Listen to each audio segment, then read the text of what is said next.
പുതിയ തുടക്കങ്ങളുടെ മനോഹാരിത അവയുടെ ഉദ്ദേശത്തെയും ആശയങ്ങളെയും സംയോജിപ്പിക്കുന്നതാണ്. തേവർ ലിറ്ററേച്ചർ ഫെസ്റ്റിവൽ തുടക്കം കുറിക്കുമ്പോൾ തേവര എന്ന സ്ഥലത്തിന് പുതിയൊരു പൊൻതൂവൽ കൂടി. അക്ഷരങ്ങളുടെയും സംവാദങ്ങളുടെയും ചിന്തകളുടെയും ഉത്സവം ഇന്നിതാ ഇവിടെ തുടക്കം കുറിക്കുന്നു. അടുത്തതായി തേവർ ലിറ്ററേച്ചർ ഫെസ്റ്റിവലിലെ ഉദ്ഘാടന ചടങ്ങാണ്. വേദിയിൽ സന്നിഹിതരായിരിക്കുന്ന ഏവരെയും ഏറ്റവും സ്നേഹത്തോടെ ഉദ്ഘാടനത്തിനായി ഞാൻ ക്ഷണിക്കുന്നു. വിളക്ക് കത്തിച്ചുകൊണ്ടായിരിക്കും നമ്മൾ ഉദ്ഘാടന ചടങ്ങ് നിർവഹിക്കുന്നത്.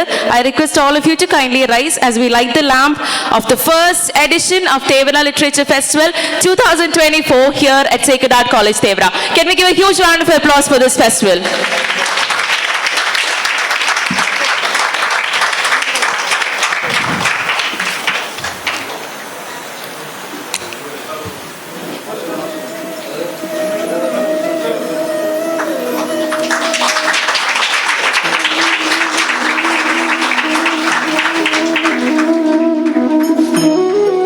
ഫെസ്റ്റിവലിന്റെ ആദ്യ എഡിഷനാണ് നമ്മൾ ഇന്നിവിടെ തുടക്കം കുറിക്കുന്നത്. വരും വർഷങ്ങളിൽ ഇതിന്റെ ഒരു തുടക്കമായി ഇനിയും സെക്കൻഡും തേർഡും ഫോർത്തും അങ്ങനെ നിരവധി എഡിഷനുകൾ വരാനിരിക്കുന്ന ഒരു ഫെസ്റ്റിവലാണ്. അപ്പം അതിന്റെ എല്ലാം ആദ്യ എഡിഷനിൽ നമ്മൾ ഏവരും ഇവിടെ നിൽക്കുമ്പോൾ I think it's a very proud moment for the department of journalism as well as for Sacred Heart College and also for the school of communication.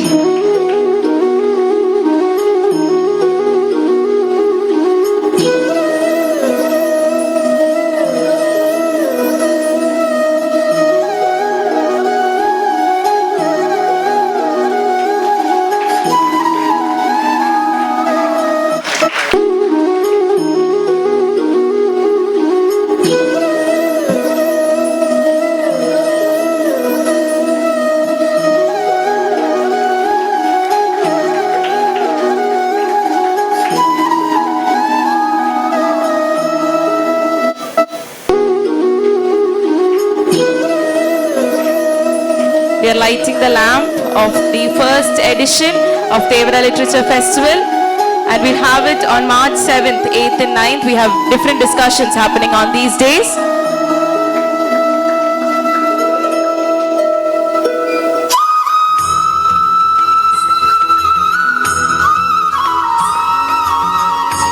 Festival ക്യൂറേറ്ററായ സുജിത് സർ ആണ് നിലവിളക്ക് കൊളുത്തുന്നത്.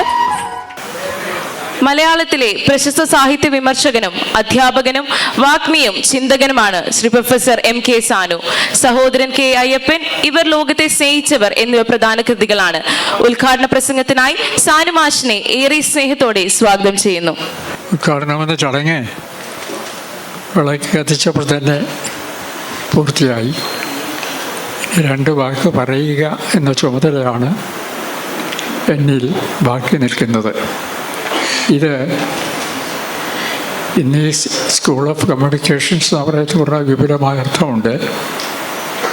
എങ്കിൽ തന്നെയും പഴയ കാലത്തെ ജേർണലിസം മാത്രമായിരുന്നപ്പോൾ ഇത് തമ്മിൽ വേർതിരിച്ച് കാണാറുണ്ട്. ലിറ്റററി ലാംഗ്വേജ് എന്ന് പറയുമ്പോൾ അത് 2 കാര്യങ്ങളുമായിട്ട് വേർതിരിച്ച് കാണും. ഒന്ന് കൊളോക്കിയൽ ലാംഗ്വേജ്, വർത്തമാനത്തിൽ നാം ഉപയോഗിക്കുന്ന ഭാഷ. 2 പത്രപ്രവർത്തനത്തിലും ഭാഷ ഉപയോഗിക്കുന്നത്. 3 സാഹിത്യ ഭാഷ. അങ്ങനെയൊന്നുണ്ടോ? ഉണ്ട്. അതുകൊണ്ടാണ് പണ്ട് 19ാം നൂറ്റാണ്ടിലാണ് ഓസ്കാർ വൈൽഡ് പറഞ്ഞത്, അദ്ദേഹത്തെ ആളുകൾ പ്രതിരോധകാരി എന്ന് പറയുമെങ്കിലും പത്രഭാഷ വായിക്കാൻ കൊള്ളാത്തതാണ് പത്രം. സാഹിത്യം അധികമാരും വായിക്കാറുമില്ല, ആസ്വദിക്കാറില്ല. ശരിയാണ്. വളരെ പലപ്പോഴും ഒരു ന്യൂനപക്ഷമാണ് സാഹിത്യം വായിക്കുന്നത്. സാഹിത്യം വായിക്കുക എന്നതും ആസ്വദിക്കുക എന്നതും ഈ രണ്ട് കാര്യങ്ങളാണ്. ചിലർ വെറുതെ വായിക്കും, പക്ഷെ അത് ആസ്വദിക്കാറില്ല. ആസ്വാദനത്തിൻ്റെ രീതിയിൽ നമ്മുടെ കേരളത്തിൽ വളരെ സ്വാധീനം ചെലുത്തിയ ഒന്നാണ് പുരോഗമന സാഹിത്യ പ്രസ്ഥാനം. 40കളിൽ, നിങ്ങളൊക്കെ ജനിക്കുന്നതിന് മുമ്പാണ്. ഞാനന്ന് കോളേജ് വിദ്യാർത്ഥിയാണ്. അക്കാലത്ത് ഒരു തർക്കമുണ്ടായി. അതിൻ്റെ പ്രസിഡൻറ്റ് MP പോൾ എന്ന വ്യക്തിയായിരുന്നു. ഇംഗ്ലീഷ് പ്രൊഫസറായിരുന്നു. ധാരാളം പുസ്തകം വായിച്ചിരിക്കുന്ന ആളാണ്. കുളിക്കാൻ നേരത്തും പുസ്തകം കയ്യിൽ കാണും. അദ്ദേഹത്തിൻ്റെ ഭാര്യ അദ്ദേഹത്തോട് സ്മരണ എഴുതിയിട്ടുള്ളതിൽ അദ്ദേഹത്തെ താഴെ ഇരുത്തി അവരാണ് കുളിപ്പിക്കുന്നത്. അപ്പോൾ കയ്യിൽ പുസ്തകം വായിച്ചുകൊണ്ടിരിക്കും. സാഹിത്യമാകും, ചിലപ്പോൾ ഫിലോസഫിയുമാകും. അപ്പം അദ്ദേഹം അന്ന് അതിൻ്റെ മുഖ്യ ഭാരവാഹി സാക്ഷാൽ EMS ആയിരുന്നു, EM ശങ്കരൻ നമ്പൂതിരിപ്പാട്. അദ്ദേഹമാണ് പുരോഗമന സാഹിത്യകാരന്മാരുടെ മാനിഫെസ്റ്റോ പ്രകടന പത്രിക അവതരിപ്പിച്ചത്. എഴുതി വായിക്കുകയായിരുന്നു. അധ്യക്ഷൻ എഴുന്നേറ്റതിന് ശേഷം ആദ്യം പറഞ്ഞത്, അധ്യക്ഷൻ ആരാണ്? MP പോളാണ്. ആദ്യം പറഞ്ഞത്, ഇത് ഒരു രാഷ്ട്രീയ പാർട്ടിയുടെ പ്രകടന പത്രികയാണ്, സാഹിത്യകാരന്മാരുടേതല്ല. ഒറ്റവാക്യം. അതോടുകൂടി ഒരു ബലൂണിന് സൂചി കൊണ്ട് കുത്തിയാൽ മുഴുവൻ പൊളിഞ്ഞു പോയി, രണ്ടായിട്ട് പിരിഞ്ഞു. ഒരു ഭാഗത്ത് MP പോൾ, മുണ്ടശ്ശേരി തുടങ്ങിയവരും, തകഴി അവർക്ക് എഴുത്തുകാരാണ്. മറുഭാഗത്ത് വെട്ടി ഇന്ത്യച്ചൂടൻ, MS ദേവദാസ് ഇംഗ്ലീഷ് അധ്യാപകനാണെന്ന്. പക്ഷേ അവർക്ക് പിന്നീട് ജീവിക്കാൻ പറ്റിയില്ല. പിന്നീടാണ് ഇത് പുനർജീവിക്കുന്നത്. ദേശാഭിമാനി സ്റ്റഡി സർക്കിളായി. പിന്നീടത് പുരോഗമന കലാസാഹിത്യ സംഘം, ഞാനതിൻ്റെ പ്രസിഡൻ്റായിരുന്ന ആളാണ് കേട്ടോ, സംസ്ഥാന പ്രസിഡൻ്റായിരുന്നു. അപ്പം ഈ സാഹിത്യം എന്ന് പറയുന്നത്, നിങ്ങൾ സാഹിത്യം പഠിക്കാൻ പോകുന്നവർക്കറിയാം, അത് സാഹിത്യം നിർവചിക്കാനാവാത്ത നമ്മുടെ ഭാരതീയ അവരെ സാഹിത്യ സിദ്ധാന്തക്കാർ പറയുന്നത് ആലങ്കാരികന്മാരെന്നാണ്. അവർ പറയുന്നത് അനിർവചനീയം, നിർവചിക്കാൻ സാധിക്കാതെ ഒന്നാണ്. അതാണ് സത്യം. എന്താണെന്ന് നിർവചിക്കാൻ സാധിക്കില്ല. ആസ്വദിച്ചറിയേണ്ടതാണ്. നിങ്ങൾ ഇവിടെ നമ്മളുടെ ആർട്ട് ഗാലറി ഇല്ല. മറ്റു രാജ്യങ്ങളിൽ ആർട്ട് ഗാലറി ചെന്നാൽ, എനിക്കൊരു വലിയ ഭാഗ്യം കേട്ടിട്ടുള്ളത് ചില സ്ഥലം ഫ്രാൻസിൽ പോകാനുള്ള ഞാനാദ്യം ആർട്ട് ഗാലറി കാണാനാണ് പോയത്. അമേരിക്കയിലും പോയി കേട്ടിട്ടുണ്ട്.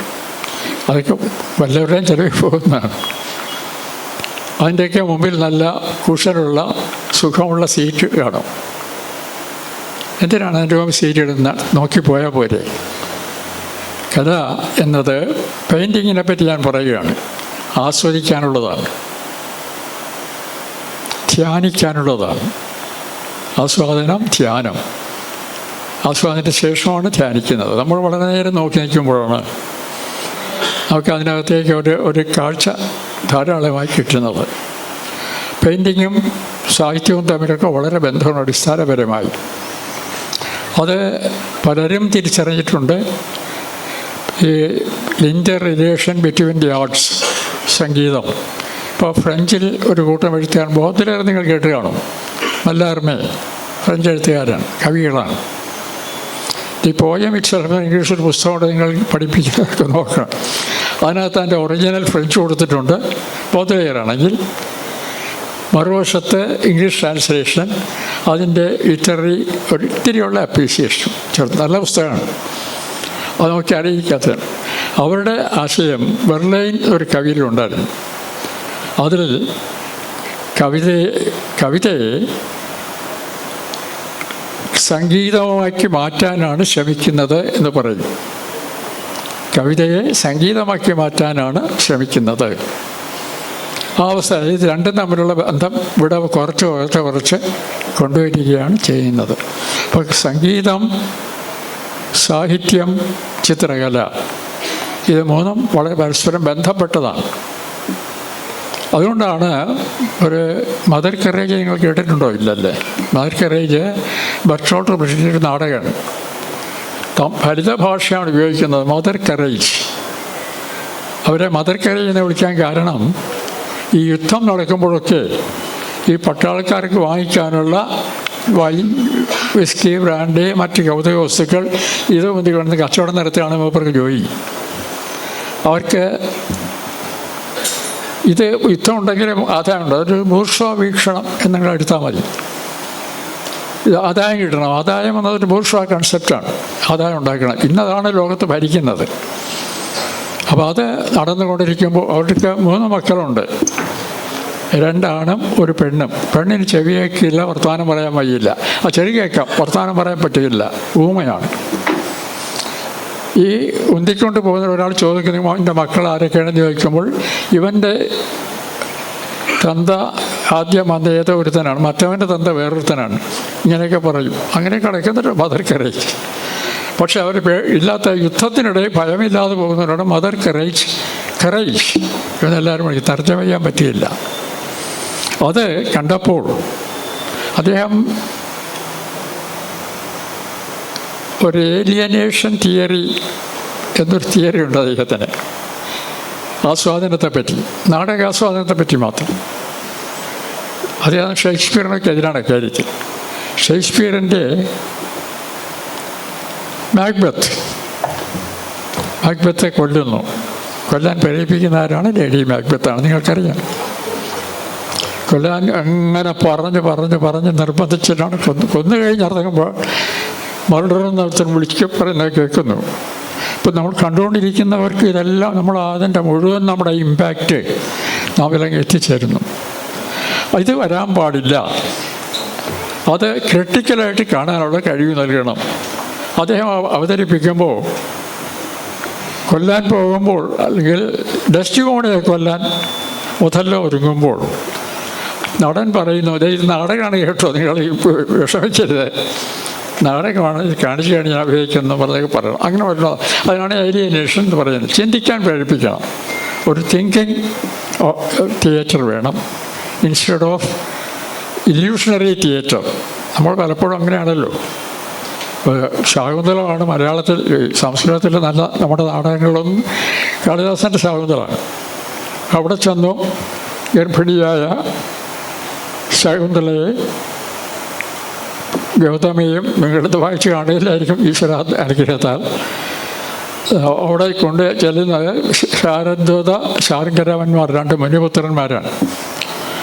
അവിടെ ചെന്നപ്പോൾ മോതിരം കൊടുത്തിരുന്നു പണ്ട്. അതാണ് അഭിജ്ഞാനം എന്ന് പറയുന്നത്, അടയാളമാണ് മോതിരം. അവിടെ ചെന്ന് ഈ ദുർവാസാവാണ് ശപിക്കുന്നത്. പക്ഷേ അടയാളം കാണിച്ചാൽ ഓർമ്മിക്കുന്നത് ശാപമോക്ഷവും കൊടുക്കും. പക്ഷെ അവിടെ ചെന്നപ്പോൾ രാജാവ് പറഞ്ഞു, ആരാണ്?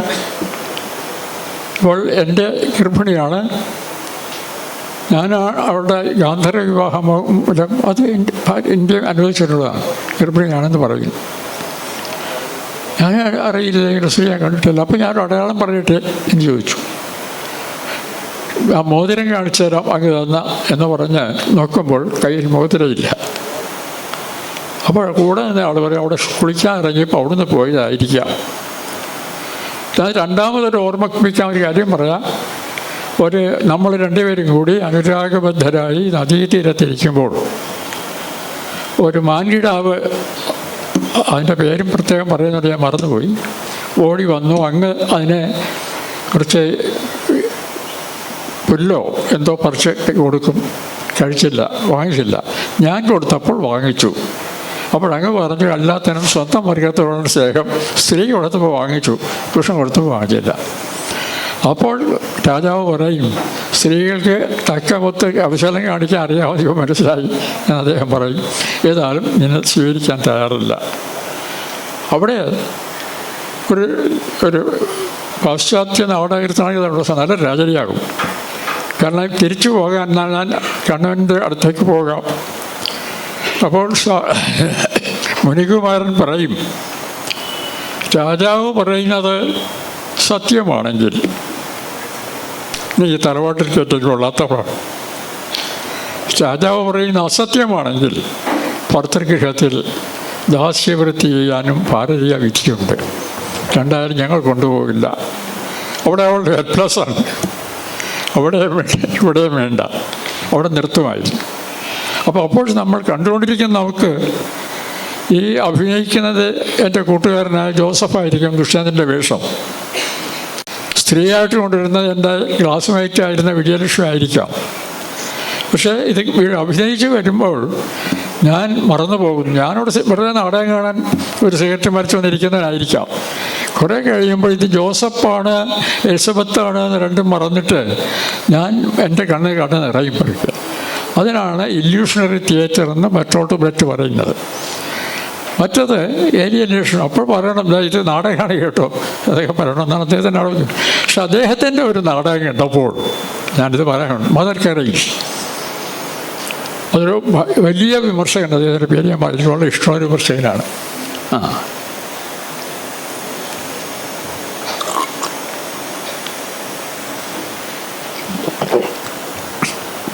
എഴുതിയിരിക്കുന്നത് അത് ഗ്യുവർണിക്ക കണ്ട പോലെ ഒരു ഭയങ്കര ട്രാജിക് ഇഫക്റ്റ് ഉണ്ടാക്കിയതാണെന്ന് പറയും. ഗ്യുവർണിക്ക എന്താണെന്ന് എനിക്കറിയാം, പിക്കാസോയുടെ വളരെ പ്രസിദ്ധമായൊരു മ്യൂറൽ പെയിൻറ്റിങ്ങാണ്, ഭിത്തിയിൽ വരയ്ക്കുന്ന ചിത്രം. അടുത്തൊരു ദിവസം കത്തി നിൽക്കുന്ന സൂര്യനും കൊമ്പ് മാത്രം ഉയർത്തി നിൽക്കുന്ന കാളയും ഒരു വിചിത്ര സംയോഗമാണ്. പക്ഷെ നോക്കിയിരിക്കുമ്പോൾ നമുക്ക് മനസ്സിലാകുന്ന ഒരു ഭയങ്കര ട്രാജഡിയാണ്. ഒരു നഗരത്തിൽ മുഴുവൻ ബോംബിട്ട് നശിപ്പിച്ച് നാനാവിധമാക്കി തിന്നതിൻ്റെ അതിൻ്റെ ഇമ്പാക്റ്റാണ് അദ്ദേഹം വരച്ച് കാണിച്ചത്. അപ്പോൾ പട്ടാളക്കാർ അന്ന് ഫ്രാങ്കോ ആണല്ലോ വരയ്ക്കുന്നത്. വന്ന് ചോദിച്ചു, താനാണോ ഇത് വരച്ചതെന്ന് ചോദിച്ചു. ഇല്ല, ഞാനല്ല, നിങ്ങളാണ്. നിങ്ങളുടെ അക്രമമാണ് എൻ്റെ ഹൃദയത്തെ കൊണ്ട് ഇത് വരപ്പിച്ചത്.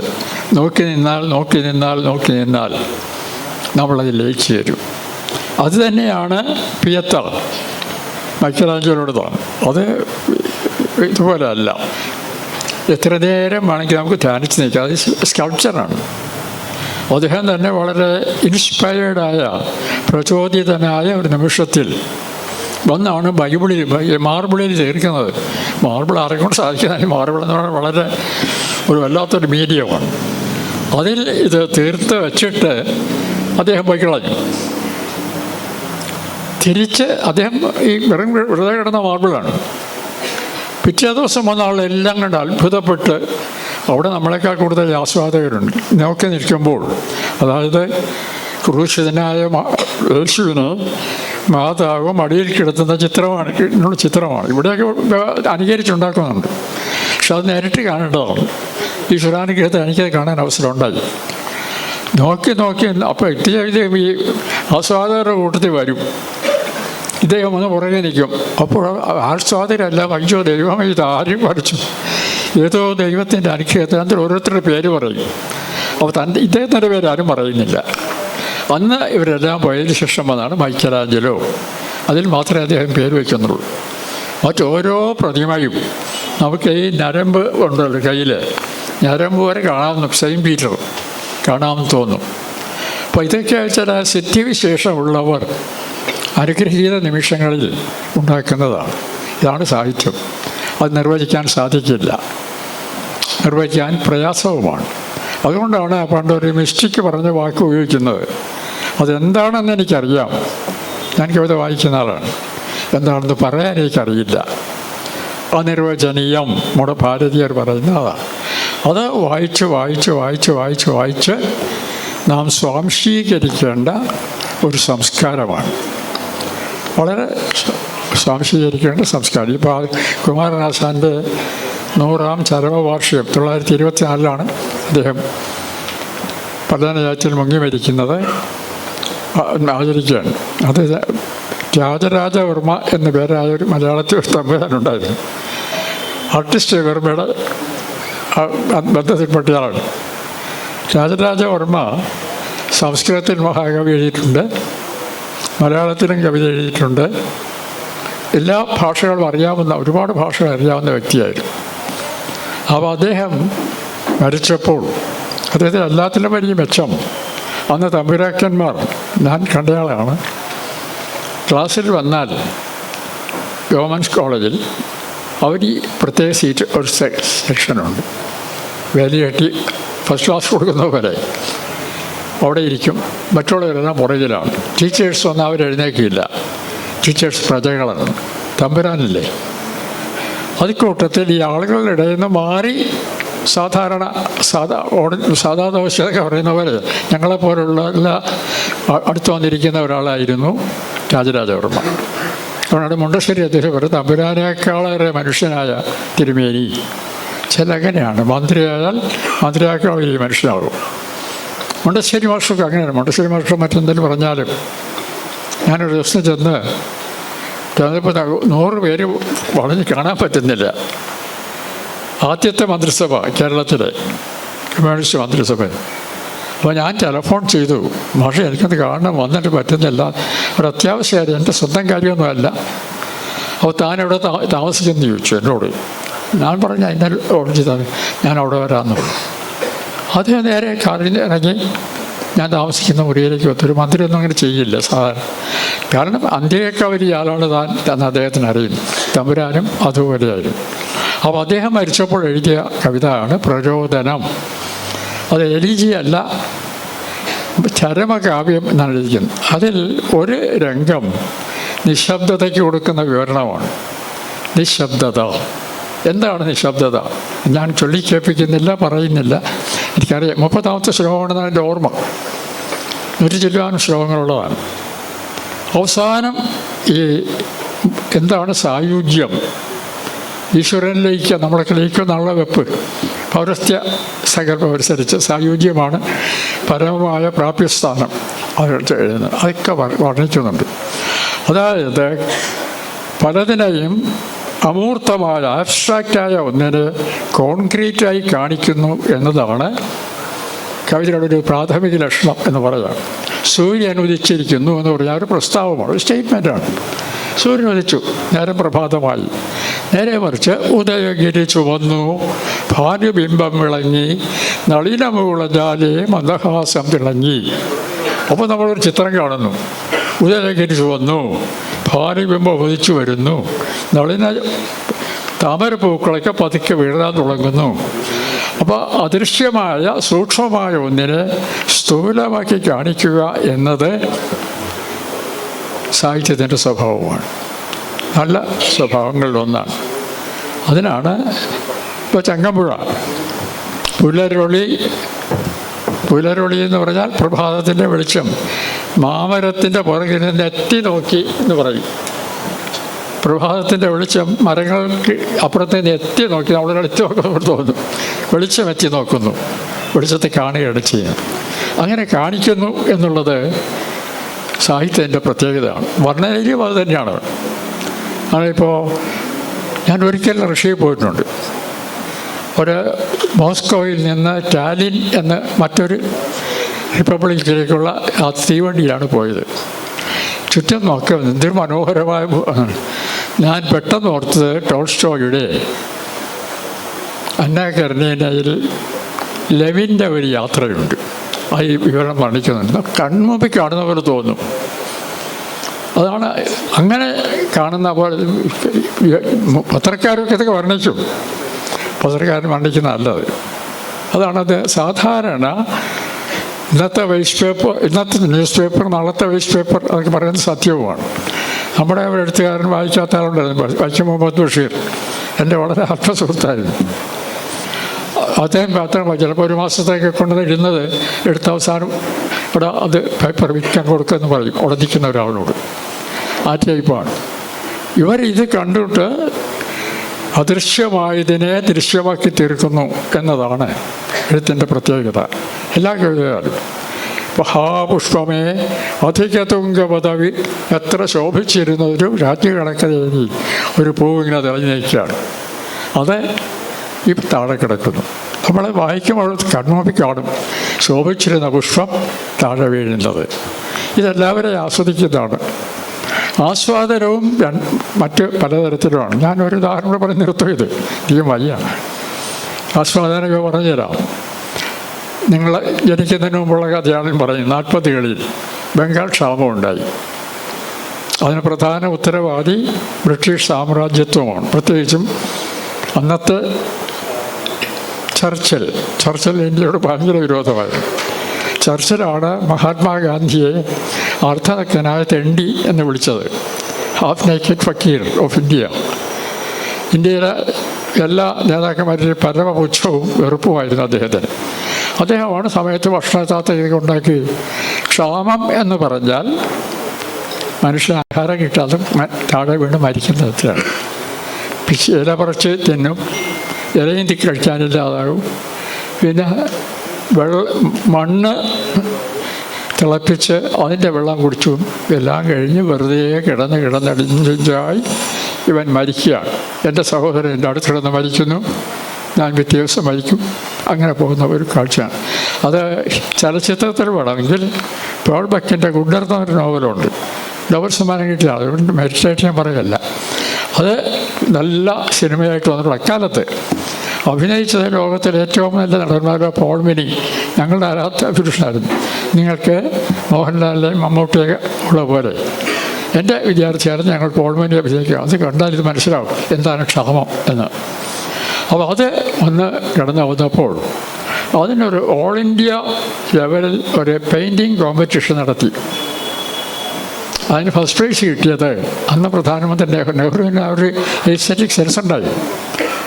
അതാണ് ഈ MS സുബ്ബലക്ഷ്മിയുടെ പാട്ട് കേട്ടിരുന്നതിന് ശേഷം നെഹ്റുവിൻ്റെ ചില നല്ല വശങ്ങൾ അതൊക്കെയാണ്. അദ്ദേഹം പറഞ്ഞു, ഞാൻ ഇത് മദ്യം പറഞ്ഞിരുന്നു പോയി പാട്ടിൽ ലയിച്ച്, ഞാനിത് ആജാമെ പൂവർ പ്രൈം മിനിസ്റ്റർ, ഇവർ ദിവ്യ ഒരു കോകിലമാണെന്ന് പറഞ്ഞു.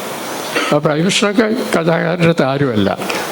അപ്പോൾ അത് ഞാൻ വരച്ച ചിത്രത്തിൽ ഒരു പെണ്ണ് പൂർണ്ണ നഗതിയായി കിടക്കുന്നു, യുവതി എല്ലാം തോലുമായി പട്ടിൽ കിടന്ന് മരിച്ചതാണ് തെരുവിൽ. അതിൻ്റെ മരിക്കാത്ത കുഞ്ഞ് മുഴ ചപ്പി പാല് കുടിച്ചാൽ ശ്രമിക്കുന്നു. ഇതാണ് ചിത്രം. അന്ന് അവരുള്ള വിവരണങ്ങളൊക്കെ വന്നു. ഞാനന്ന് കോളേജ് വിദ്യാർത്ഥിയാണ്.